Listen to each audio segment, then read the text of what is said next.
బైబిల్ని మాట్లాడనివ్వండి ఆధ్యాత్మిక కార్యక్రమంలోనికి ప్రభువైన యేసుక్రీస్తు వారి నామంలో మిమ్మల్నందరినీ ప్రేమతో ఆహ్వానిస్తున్నాము. ఈరోజు అంశం యేసుప్రభు రాకడకు సిద్ధపడడానికి 7 మెట్లు. యేసుక్రీస్తు తిరిగి రాబోతున్నారు. మనం ఎలా సిద్ధపడాలో బైబిల్ ఖచ్చితంగా చెబుతోంది. ప్రభువు తిరిగి రాకముందే ప్రతి విశ్వాసీ తీసుకోవలసిన జాగ్రత్తలు ఇక్కడ ఉన్నాయి. మొదటిది, పశ్చాత్తాపపడి పూర్తిగా దేవుని వైపు తిరగండి. అపోస్తలుల కార్యములు 17:30. దేవుడు అంతటా ఉన్న మనుషులందరినీ మారుమనస్సు పొందవలనని, పశ్చాత్తాపపడవలనని ఆజ్ఞాపిస్తున్నాడు. పశ్చాత్తాపమనేది ఒక సలహా కాదు, అది ఒక ఆజ్ఞ. పాపాన్ని విడిచిపెట్టి పూర్తిగా యేసువైపు తిరగండి. రెండవది, పరిశుద్ధంగా జీవించండి మరియు లోకము నుండి వేరుగా ఉండండి. రోమీయులకు 12:2. మీరు ఈ లోక మర్యాదను అనుసరింపక రూపాంతరం పొందుడి. లోకంతో కలిసి జీవిస్తూ క్రీస్తు రాకడ కోసం సిద్ధపడలేరు. పరిశుద్ధత అనేది తప్పనిసరి. మూడవది, ప్రతిరోజు మెలకువగా ఉండి ప్రార్థించండి. లూకా 21:36. కాబట్టి మీరు జరగబోయే వీటన్నింటి నుండి తప్పించుకుని మెలకువగా ఉండి ఎల్లప్పుడూ ప్రార్థన చేయుడి. నిద్రపోయే క్రైస్తవుడు క్రీస్తు వచ్చినప్పుడు సిద్ధంగా ఉండలేడు. నాలుగవది, దేవుని వాక్యానికి పూర్తిగా లోబడండి. యోహాను 14:15. మీరు నన్ను ప్రేమించిన ఎడల నా ఆజ్ఞలను గైకొందురు. విధేయత అనేది మీరు ఆయనకు చెందినవారనే దానికి నిదర్శనం. ఐదవది, శ్రమలను విశ్వాసంతో సహించండి. 1 పేతురు 4:12-13. ప్రియులారా, మిమ్మును శోధించుటకు మీకు కలుగుచున్న అగ్ని వంటి మహాశ్రమను గురించి వింతైనది ఒకటి మీకు సంభవించినట్లు ఆశ్చర్యపడకుడి. గాని క్రీస్తు మహిమ బయలుపరచబడినప్పుడు మీరు అత్యంత సంతోషముతో సంతోషించున్నట్లు ఆయన శ్రమలలో మీరు పాలివారై ఉన్నంతగా సంతోషించుడి.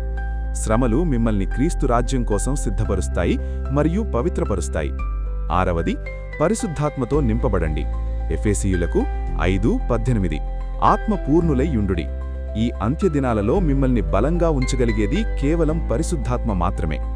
ఏడవది, ఆయన వచ్చే వరకు సువార్తను ప్రకటించండి. మత్తయి 24:14. ఈ రాజ్య సువార్త సకల జనములకు సాక్ష్యార్థమై లోకమంతటా ప్రకటింపబడును. అటు తరువాత అంతము వచ్చును. మీరు క్రీస్తు రాకడ కోసం సిద్ధపడుతుంటే ఇతరులు కూడా సిద్ధపడడానికి మీరు తప్పక సహాయం చేయాలి. ముగింపు, యేసుక్రీస్తు ఏదో ఒక నామమాత్రపు సంఘం కోసం రావడం లేదు. ఆయన మెలకువగా ఉండి ప్రార్థిస్తూ పరిశుద్ధంగా, విధేయతతో, ఆత్మతో నింపబడిన విశ్వాసుల కోసం వస్తున్నారు. ప్రకటన 3:11. ఇదిగో, నేను త్వరగా వస్తున్నాను. ఎవడునూ నీ కిరీటమును అపహరింపకుండునట్లు నీకు కలిగిన దానిని గట్టిగా పట్టుకొనుము. కాబట్టి నేను బోధకులకు కూడా ఒక విషయం చెప్పాలనుకుంటున్నాను. ఎట్టి పరిస్థితుల్లో వాక్య ప్రమాణాలను తగ్గించకండి. దేవుని వాక్యాన్ని ఉన్నది ఉన్నట్లు చెప్పండి. ఇంక విశ్వాసులారా, మీరు చెప్పబడుచున్న వాక్యమును, అది ఎవరు చెప్పినా సరే, నాతో సహా చెప్పబడుచున్న వాక్యాన్ని పరిశీలించండి. అది నిజమో కాదో, అక్కడ ఆ వాక్యాన్ని ఎలా అర్థం చేసుకోవాలో, అక్కడ సందర్భం ఏమిటి అని పరిశీలించండి.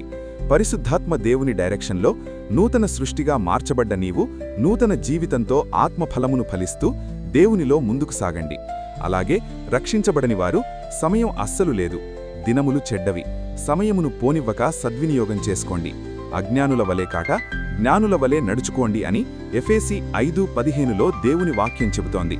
కాబట్టి దయచేసి రక్షణను వాయిదా వేయకండి. ఇదిగో, నేను త్వరగా వస్తున్నాను. వాని క్రియల చొప్పున వానికిచ్చే జీతం నా దగ్గర ఉంది అని ప్రకటన గ్రంథం 22:11లో దేవుడు చెబుతున్నాడు. కాబట్టి రక్షించబడ్డవారు, రక్షించబడ్డావు కాబట్టే రక్షణకు తగ్గట్లు నీతి ఫలములను ఫలించండి. ఇప్పటికీ రక్షించబడకపోతే కృప అందుబాటులో ఉన్నప్పుడే విశ్వాసం ద్వారా రక్షణ పొందుకోండి. దేవుని రాజ్యానికి వారసులవ్వండి. ప్రార్థన చేసుకుందాం. తలలు వంచండి. మహాఘనుడా, సకల యుగాలలో సజీవుడా, స్తుతులకు పాత్రుడా, పరిశుద్ధుగా, ధవళ సింహాసనసీనుడా, సర్వాధికారి మీకే వందనాలు.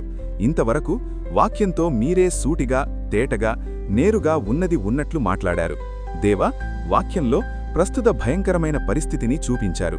గుర్తించగలగడానికి మాట్లాడి సహాయం చేసినందుకు వందనాలు తెలియచేస్తున్నాను. అవును దేవా, ఈ వాక్యం ప్రకారం బ్రతుకులు మారునట్లు, మార్పు చెందునట్లు, ముందుకు నడవడానికి మీరే సహాయం చేశారు. హృదయాలు తెరవబడునట్లు కార్యం జరిగించమని, యేసుక్రీస్తు వారు తిరిగి రాబోతున్నారు, దానికి మనం ఎలా సిద్ధపడాలో బైబిల్ ఖచ్చితంగా చెబుతోంది కనుక ఆత్మీయ మెలకువను కలిగి ఉండి ప్రార్థిస్తూ పరిశుద్ధంగా విధేయతతో ఆత్మతో నింపబడిన విశ్వాసుల కోసం వస్తున్నాను అని వాక్యం చెబుతోంది కాబట్టి సిద్ధపాటు కలిగిన మనస్సు దయచేయమని ప్రభువైన యేసుక్రీస్తు వారి అతి పరిశుద్ధమైన నామంలో ప్రార్థించి అడిగి వేడుకుంటున్నాము తండ్రి. ఆమెన్. దేవుని రాకడా మరియు దేవుని పిలుపు ఆలస్యమైతే దేవుడు అవకాశమిస్తే తిరిగి మరలా మరో అంశంతో కలుసుకుందాం. అప్పటి వరకు అందరికీ వందనాలు. Have a good day. Bye.